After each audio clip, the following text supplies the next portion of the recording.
Existe un enorme catálogo de equipos o constructores que pasaron por la Fórmula 1, sobre todo en el pasado con el tema de los equipos privados. En esta gigantesca lista existen 9 casos de equipos que solo ganaron un GP, pero la victoria asignada a Kuzma en las 500 de Indianápolis de 1952 la voy a restar. Es cierto que ese evento era parte de la Fórmula 1 pero no era sancionado por la FIA, y casi nadie de la Fórmula 1 participó en las 500 de Indianápolis cuando este formaba parte del Mundial, solo unos pocos valientes. Pero sin más rodeo vamos directo a conocer a los 8 equipos de Fórmula 1 que solo lograron una victoria en toda su historia.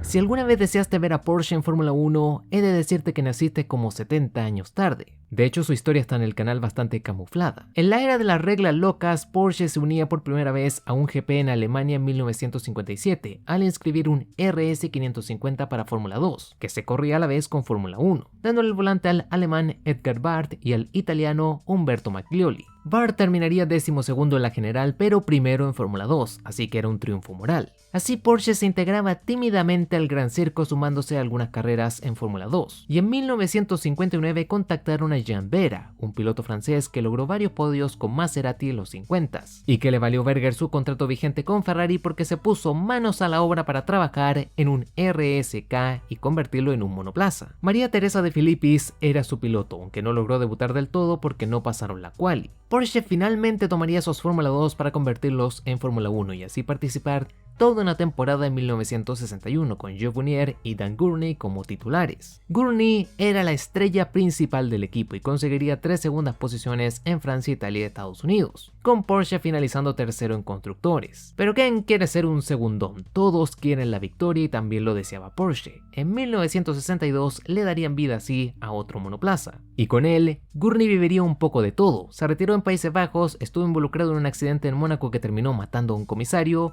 y se quedaría en el paddock en Bélgica por una huelga en una fábrica de Porsche. Todo parecía perdido, pero llegaría el milagro. Gran Premio de Francia de 1962. Gurney tenía delante a 4 pilotos y todos comenzarían a caer. Jacques Brabham rompía la suspensión, Bruce McLaren sufriría un trompo, John Surtees se quedaría 4 vueltas en el box mientras reparaban su auto y Jim Clark se tocaba con Jackie Lewis cuando intentaba doblarlo. Aquí aparecería otro contendiente, el BRM de Graham Hill, y parecía que tenía la victoria ya en el bolsillo, pero una falla en la inyección de combustible le dejó como una tortuga boca arriba. Gurney tomaría la punta y no la cedería más, dándole así a Porsche su única victoria oficial como equipo de Fórmula 1. Aunque a final de temporada Porsche se retiraría del Gran Circo por los altos costos del deporte. Aunque nos quedaba Karel Godin de Beaufort, un tipo que es una leyenda por su gran perseverancia, que era el único que seguía metiendo un Porsche en Fórmula 1, hasta 1964 cuando se accidentó perdiendo la vida en Nürburgring.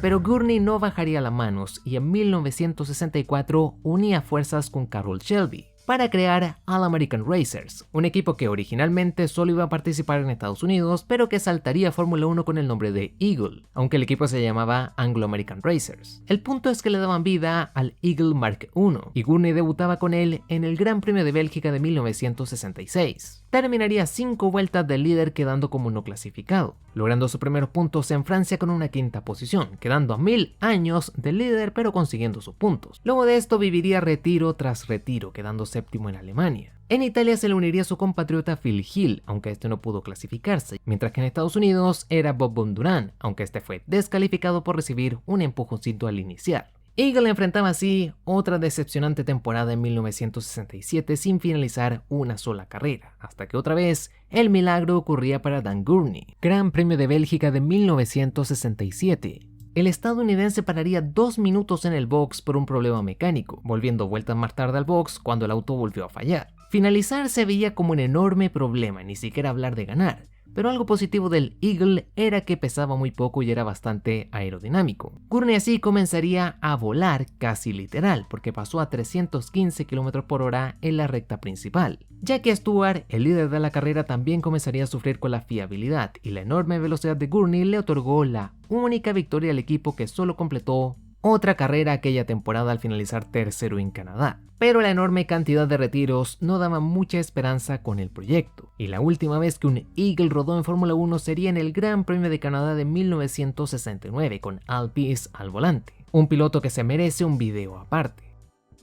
Lord Hesketh era un tipo extravagante y millonario que decidió unirse al mundo de las carreras para simplemente pasarla bien. Y como no, ficharía como su piloto a la persona que mejor calzaba con esta personalidad, James Hunt. Juntos llegarían a la Fórmula 1 en 1973 y además de llegar a los GPs en autos de lujo, bebiendo champán o ofreciendo langosta en el paddock, también lograrían 2 podios en su año de debut, con Hunt finalizando tercero en Países Bajos y segundo en Estados Unidos. 1974 sería un año lleno de retiros, pero con 3 podios, para en 1975 sorprender a todos al pelear por las posiciones altas. Pelearía por la victoria en Argentina contra Emerson Fittipaldi, pero el brasileño ganaría el duelo, y el equipo entraría en una turbia racha de 8 retiros, teniendo como segundo piloto a Alan Jones y Thorsten Palm. Pero su gran estrella era Jaimito Cazador y llegaba como único piloto a Países Bajos buscando esa victoria tan esquiva. Lauda dominaría las prácticas, pero la lluvia asomaba y Hunt sufriría una falla mecánica en la segunda sesión en mojado. Algo bueno y malo a la vez, porque era ilógico entrar a rodar si era imposible mejorar tu tiempo. Pero esto le salvó que ese problema mecánico ocurriera en la carrera. Y con la pista empapada era que no iniciarían los accidentes. Pero mientras Lauda lideraba, Hunt se iba a boxes para montar neumáticos de seco. Una jugada que le salió increíble ya que le comenzó a recortar muchísimo tiempo en cada vuelta. El británico tomaría el liderato en la vuelta 15 y Lauda se pondría en segunda posición y comenzaría a perseguirlo en la vuelta 43. Así iniciaban una de las tantas batallas que tuvieron en su rivalidad y el inglés se defendería con todo, logrando la misión de darle al equipo su primera victoria. Aquel año Hunt lograría 2 podios más, ganándose su asiento en McLaren para 1976, mientras que Hesketh iría en una decadencia absoluta hasta su retiro de Fórmula 1 en 1978. Penske es uno de los equipos más famosos de Estados Unidos y del mundo, sobre todo por la IndyCar y la NASCAR. Pero en los 70s tuvo un leve paso por Fórmula 1. Su primera probada del Gran Circo fue en el Gran Premio de Canadá de 1971, cuando utilizaron un McLaren M19A e inscribieron a Mark Donoghue como el piloto, logrando una gran tercera posición, aunque le quitaron su asiento en Estados Unidos para dárselo a David Hobbs. Pero en 1973 iniciaban su proyecto formulero para en 1974 tener listo el Penske PC1. Debutarían en el Gran Premio de Canadá de 1974 con Donoghue al volante, pero en 1975 casi se va todo el proyecto a la basura. Luego del Gran Premio de Francia reemplazarían el PC1 por el March 751, y durante las prácticas del Gran Premio de Austria, Donoghue sufrió un duro accidente que le dejó malherido, muriendo poco después de una cirugía al cerebro. Aquel año John Watson tomaría su lugar y en 1976, luego de un año similar con el PS3, el equipo cambiaba al PS4 en Suecia. Este sería un GP decepcionante donde Watson se accidentó en la primera curva porque su acelerador se atascó. Pero luego de este desastre comenzarían a caer los podios, tercero en Francia y Gran Bretaña, una séptima posición en Alemania para volver a Austria por la revancha. Watson largaba segundo detrás de James Hunt y rápidamente tomaba la punta, para iniciar una batalla en pista contra Ronnie Peterson que no duró demasiado, ya que desde la vuelta 12 el inglés no soltó la punta dando a Penske su única victoria en Fórmula 1. Pero a pesar de tener un auto competitivo con mucho potencial, a final de año Roger Penske optaría por retirarse de la Fórmula 1 para así enfocar todo su tiempo y recursos en la IndyCar. Shadow fue otro equipo estadounidense que llegaría en los 70s al Gran Circo, aunque su base de Fórmula 1 tendría una base británica, por lo que usó sus 2 nacionalidades en sus 8 temporadas, estadounidense desde el 73 al 75 y británica desde el 76 al 80. Lograrían 2 podios en su primera temporada, con una tercera posición en España de George Follmer y otra en Canadá de Jackie Oliver. Pero el equipo era como una montaña rusa, subían y bajaban y sobre todo se retiraban sin parar. Pero en 1977 vivirían los 2 sucesos que marcaron la historia del equipo. El primero de ellos, la tragedia de Tom Price en Kyalami, cuando un joven comisario cruzó la pista con un extintor para asistir al otro piloto de Shadow, Renzo Sorsi, y Price lamentablemente se encontró con él y le atropelló, y para su mala suerte el extintor golpearía su cabeza, y ambos perderían la vida en uno de los momentos más oscuros de la Fórmula 1. En el siguiente GP, Alan Jones llegaba al equipo como reemplazante, y reemplazarían a Sorsi con Ricardo Patrese, y todo continuaba más o menos igual con su legado de asomarse y desaparecer, haciéndole honor a su nombre de sombra. Pero en el Gran Premio de Austria de 1977, Jones se clasificaba 14º y Lauda era el primero. Con Niki como poleman en casa, todo indicaba una victoria fácil para el cabalino rampante, pero una lluvia mojaba el circuito dejándola en el punto preciso de no saber si ir con neumáticos lisos o de mojado. Jones rápidamente escalaría a la cuarta posición, y mientras varios pilotos cambiaban sus neumáticos, ascendía a la segunda plaza. Para su gran fortuna, el motor de James Hunt, el líder de la carrera, se destrozaba y le dejaba la victoria servida a Alan Jones. Este lograría subir al podio otra vez en Italia con una tercera posición, para emigrar a Williams en 1978, mientras que el equipo poco a poco se hundía y desaparecía, irónicamente, en las sombras, con un último año lamentable donde solo pudieron clasificarse a una carrera.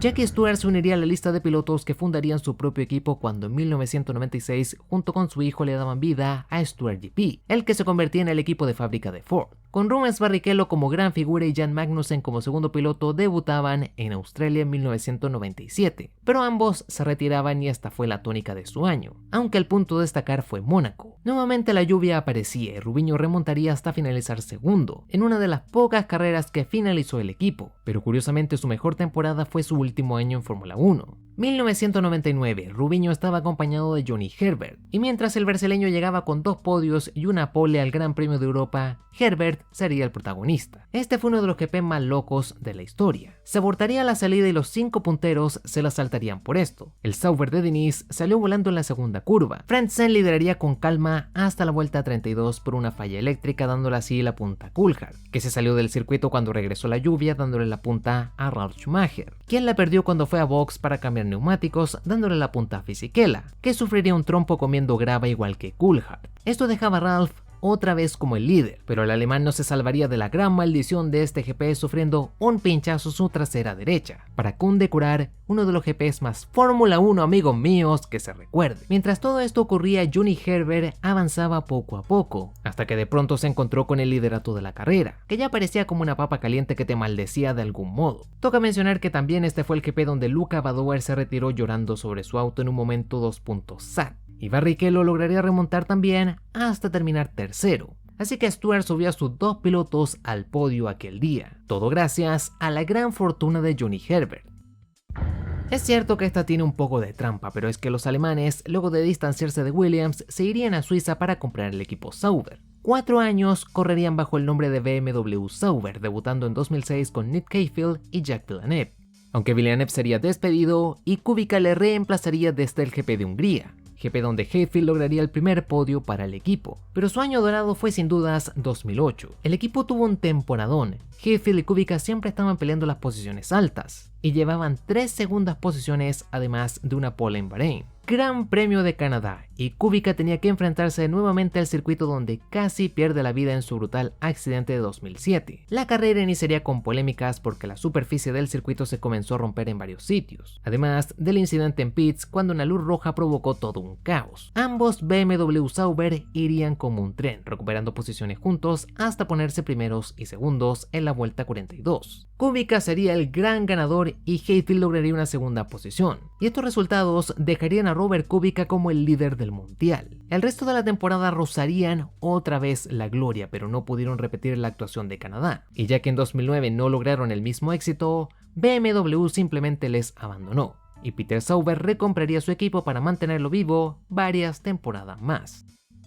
Esta es una historia que ya han de conocer de memoria. Toro Rosso, antes de pasar a ser Alfa Tauri, debutaría en 2006 con Vitantonio Liuzzi y Scott Speed como pilotos luego de la compra de Minardi. El equipo era uno más de esos que vivían en las últimas posiciones, pero en 2008 Vettel cambiaría todo esto. Con el nuevo STR3 que debutaba en Mónaco, el alemán pelearía por los puntos sin parar, llegando a Italia para concretar un GP inolvidable. Nuevamente la lluvia era protagonista y Vettel se llevaría una pole que pocos podían creer. Ya en carrera el alemán demostraría que su pole no fue pura suerte o fortuna, manteniendo la punta casi toda la carrera y perdiéndola solo cuando fue a boxes, y dándole a los tifosi un motivo para estar felices porque el auto tenía un motor Ferrari. Esta actuación sería legendaria porque a Toro Rosso le tomaría muchísimos años regresar a un podio, con la más que famosa tercera posición de Kvyat en Alemania y segunda de Gasly en Brasil. pero ya que el equipo cambia su nombre si logra una victoria o podio quedará como Alpha Tauri, aunque todos seguiremos llamándole Toro Rosso de todos modos, como Force India a Racing Point. La victoria muchas veces es esquiva y más si tienes un equipo humilde, pero al menos estos equipos lograron conquistarla en una ocasión, en su mayoría por la lluvia y algo de suerte.